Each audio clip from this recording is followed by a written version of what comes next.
Hello, beautiful people. Today I am going to be doing a energy check-in for the focus of Libra season, not a monthly focus, but again, the season.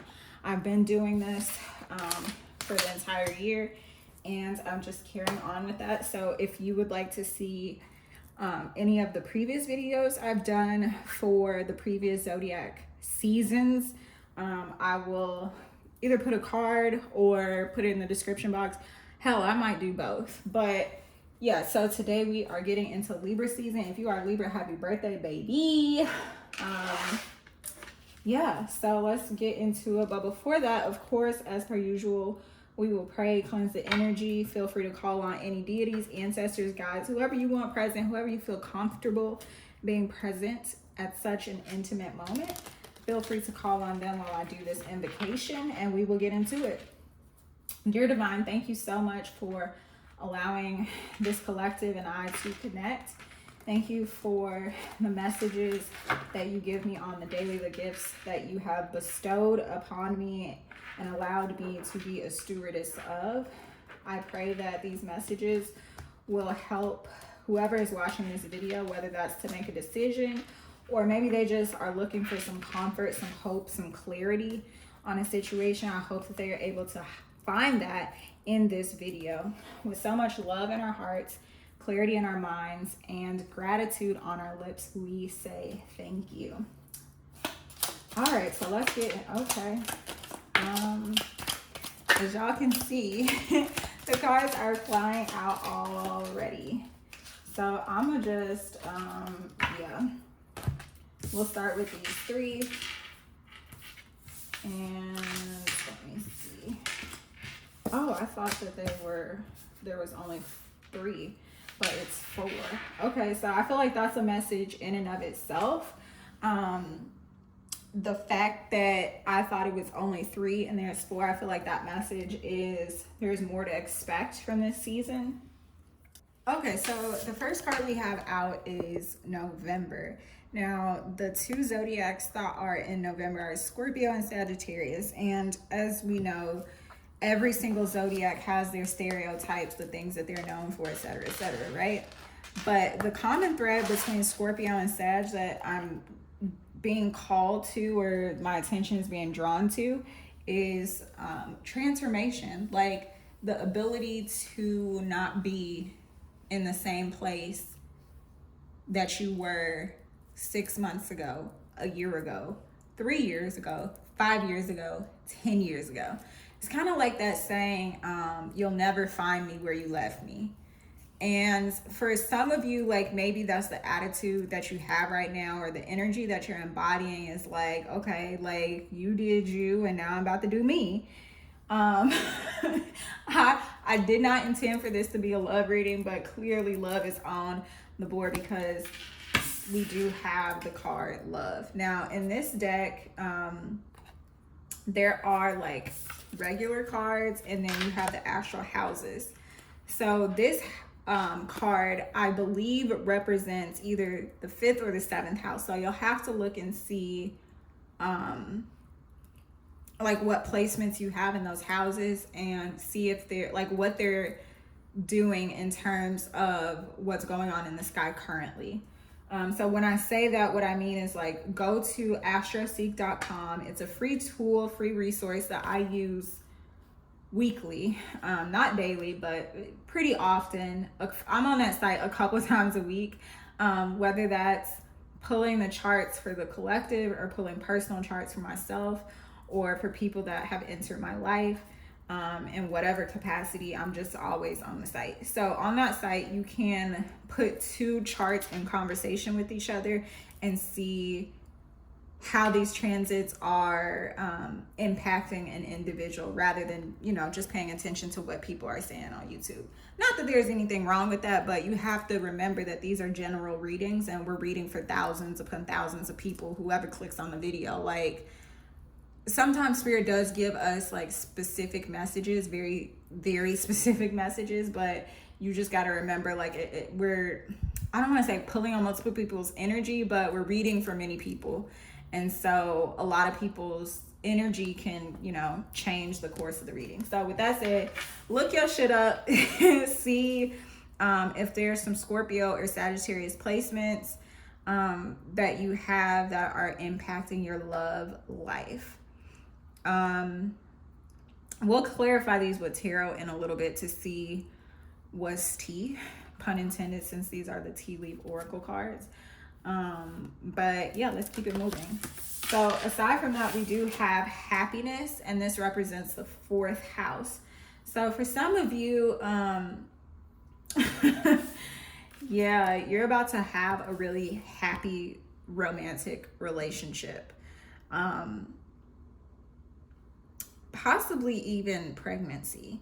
I don't like speaking pregnancy on people, honestly, especially those who don't want it or aren't necessarily looking for it, because there's a lot of dangerous stuff that happens in pregnancy. And truth be told, everybody don't need to be a mama. But happiness is usually indicative of the 4th house. So look up your 4th, 5th, and 7th house.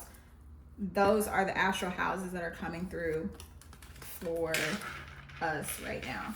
And last but not least, we have boat. It says money or property through an inheritance, winning, or windfall.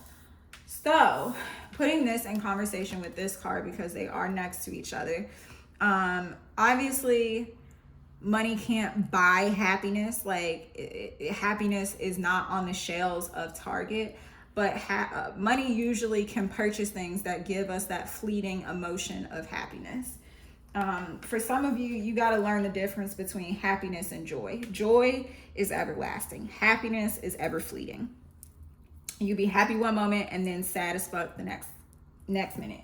So the key to life, in my opinion, is figuring out how to foster joy for your own self. And of course, we don't want to be sad all the time, but like if you're chasing happiness, you'll never find it. That's my personal belief. But let's see, what deck do we want to use? Let's use my OG Mermaid Tarot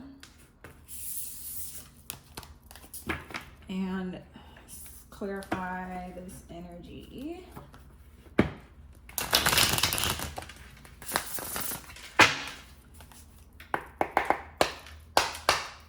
Spirit, please, can you talk to us about November? Why did November come out? Let me see. Scorpio is a water sign. Sagittarius is a fire sign. Scorpio is a fixed sign. And Sagittarius is a mutable sign.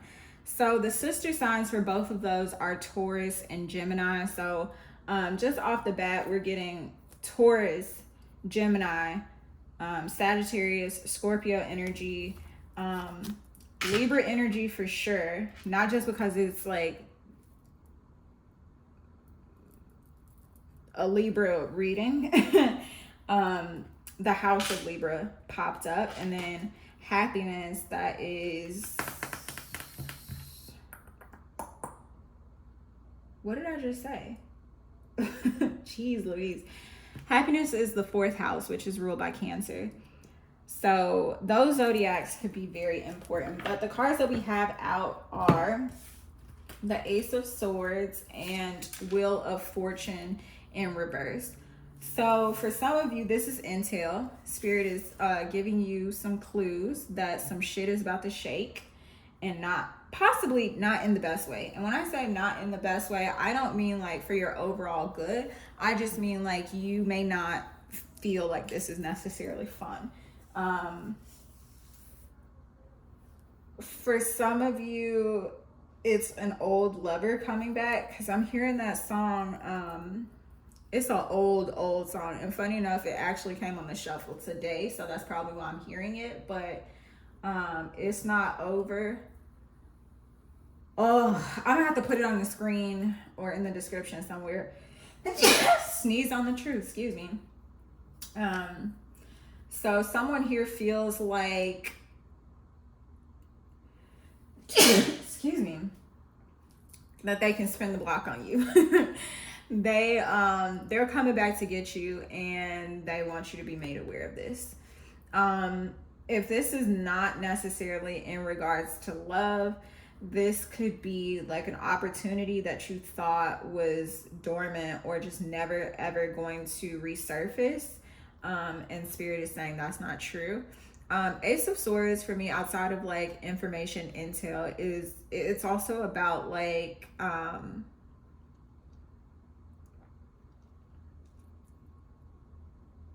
hard truths. So things that may be a little difficult to understand, or not, well, yeah, sometimes a little difficult to understand, because you have to understand with all aspects of yourself and not just, you know, the emotions of things. You have to be a little bit logical. Yeah. So I remember how I was saying Gemini energy earlier. I'm also getting heavy Aquarius, because the Wheel of Fortune represents the four angels, the four wheels.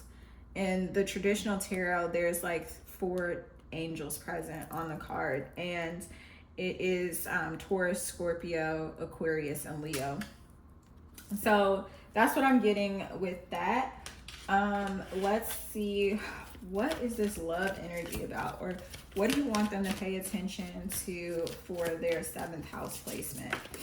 I was intuitively saying 5th house just because, okay. 5th house is ruled by the energy of Leo, and Leo rules the heart chakra. So, okay, yeah, it's definitely love. Wow, okay. Yeah, so 2 of Cups and 10 of Cups. Lots of Cups energy, and maybe perhaps that's why there's this Swords energy coming out first, because Spirit is wanting you to be a little bit smarter this time around, because I'm definitely getting like old energy. Like, I don't get maliciousness or like sorrow, like heartbreak. I don't get heavy energy off of this Wheel of Fortune in reverse. It's just giving like, oh, this may not be the most fun thing ever. It's almost giving me that energy of like people who are like disgusted when they are in love, or like they have a hard time like acquiescing when it comes to love. They feel like, oh, I have to be weak if I'm in love. So 2 of Cups, that speaks to partnership, being in a committed reciprocal relationship, someone that is an even perfect match. And when I say perfect, I don't mean like they are perfect or you are perfect. I just mean that y'all are the best people to be together. Like, your weaknesses are his strengths, and his strengths, or his weaknesses, are your strengths. Like, y'all can, like, she can flourish in the water because she's a mermaid. Like, duh. Like, of course she can swim and breathe underwater. Like, she was literally made for this. Him, he probably couldn't do that. I mean, we can't see the other part of his body, but he doesn't look like the rest of the mer people in this deck. And I think that's the first time I've ever read that card that way. So that's beautiful. Also, there's a lot of zodiac energy between these 2 color scapes. This is giving me heavy Libra energy, and this is giving me heavy Pisces energy. With this 10 of Cups, I feel like this partnership, this connection, this relationship that's coming in for you this season, maybe it's starting, it's budding during Libra season, or maybe it's solidified. I say maybe it's solidified because 10s usually represent like the end of things. And when I say the end, I don't mean anything bad. It's just like, oh, we finally made a decision about something. We finally come to a conclusion. And now, because of this conclusion, we can move forward. So this is like when a couple is like, okay, let's talk about getting married. Let's pick a date. And then, you know, once the guy finds out what the girl wants, and then one day he proposes. And so from that day forward, it's like a new chapter. And then once they get married, that's a new chapter yet again. Like, I hope I'm making sense when I say that. Because it's definitely giving this energy of like,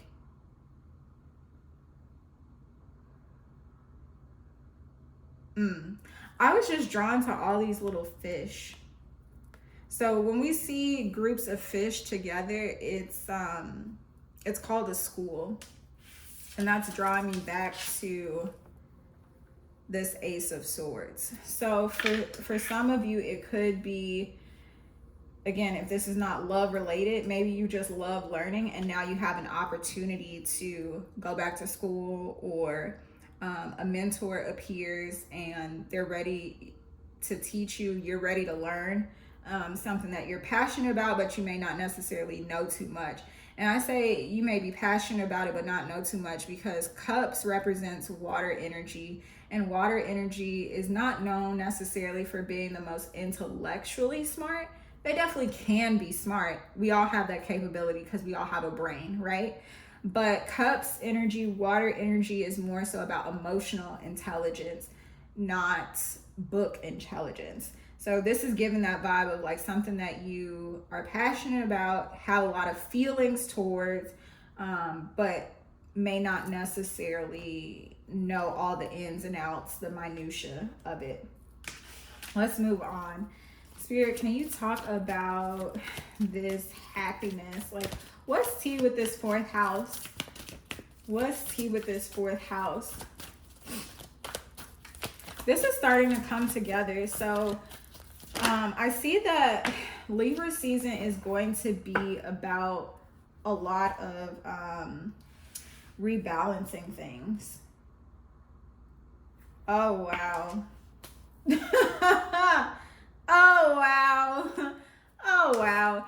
See what I said? Like the perfect match. So this is the Queen of Swords and this is the King of Wands. For those who don't know, wow, and Ace of Wands up underneath. Wow, okay, yeah. We'll get into it in a little bit, but let's focus for now. Remember how I was saying, like with the Two of Cups, it's like y'all are the perfect match for each other. It's like y'all are perfect for each other. Your strengths are his weaknesses are your strengths, etc., etc. For those who don't know too much about astrology, all of the zodiacs have quote unquote sister signs.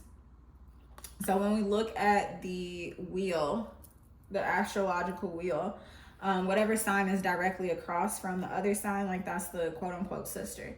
So air and fire are sisters. Leo, Aquarius, Sag, Gemini, Aries, Libra. And then you have earth and water, Virgo, Pisces, Taurus, Scorpio, Capricorn, Cancer.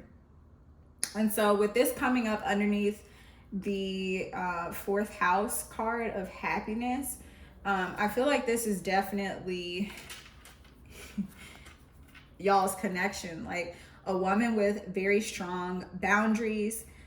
She's wow. Is that two aces behind? Okay, I'm getting a little excited. I'm sorry, y'all. This is tea. But a woman with strong capabilities, strong abilities. She's very well versed. She knows what she wants, and possibly comes off a little, cold. Just very strong, because air signs can tap out of their emotions pretty quickly. And even though they have the ability to be some of the smartest in the zodiacs, I'm looking at you, Aquarius. Sometimes they ignore their emotions, and so they come across a little cold. I'm hearing, I think it's an Amy Winehouse song, maybe. It's one of them bitches from back then, Cold Shoulder. Maybe it's an old school Adele song from like her 19 album. I don't know. I'll put it on the screen or in the description when I find it at the end when I'm editing and whatnot. But let's talk about this King of Wands. King of Wands can be Aries, Leo, Sagittarius.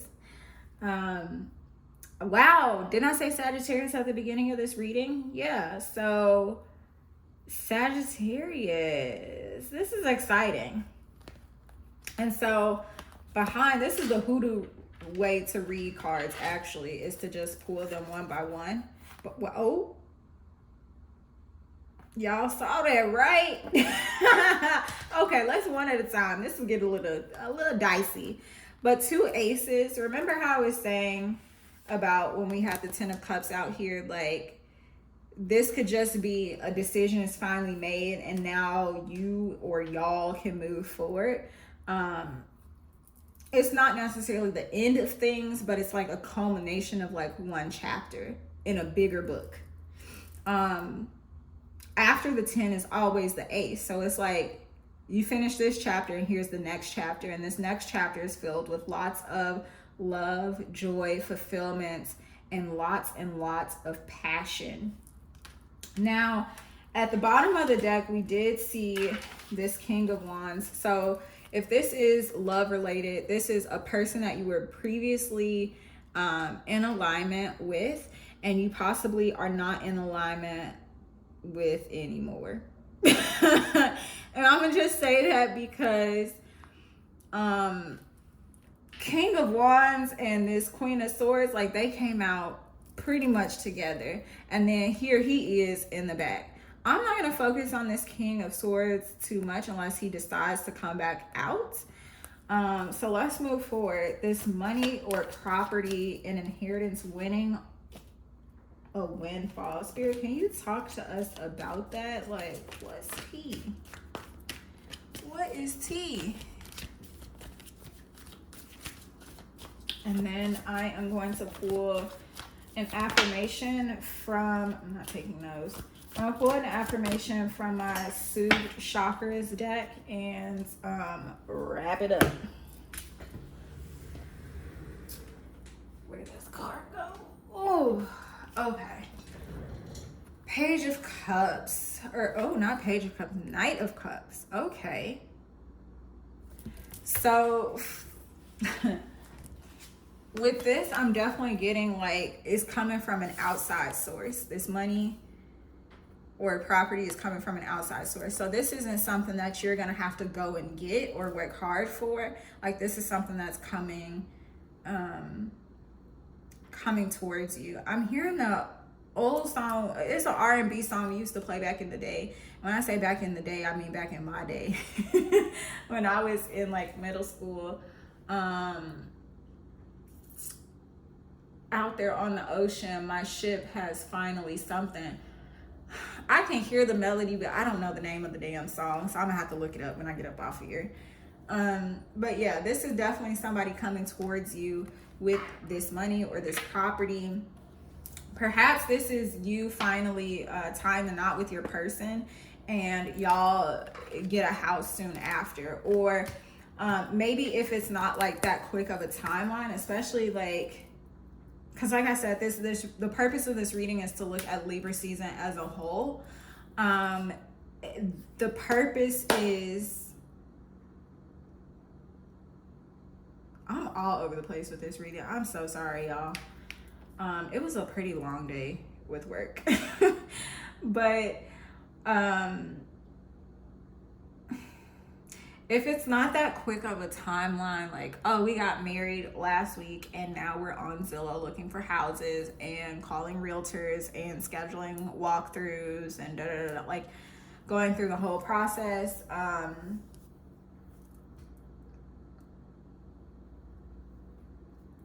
It's y'all starting to talk about it and starting to create a plan, like putting a plan in place to solidify that.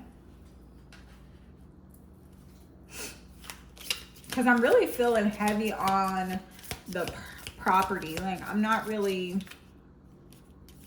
the money aspect isn't really pulling on my energy, I don't feel. Spirit, what's the, okay. Yeah, there's a lot of fire.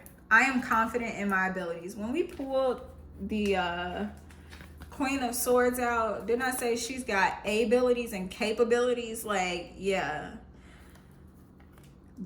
During Libra season, I want you, I'm not even gonna say Spirit wants you, I'm gonna say I want you to focus on building your self-confidence.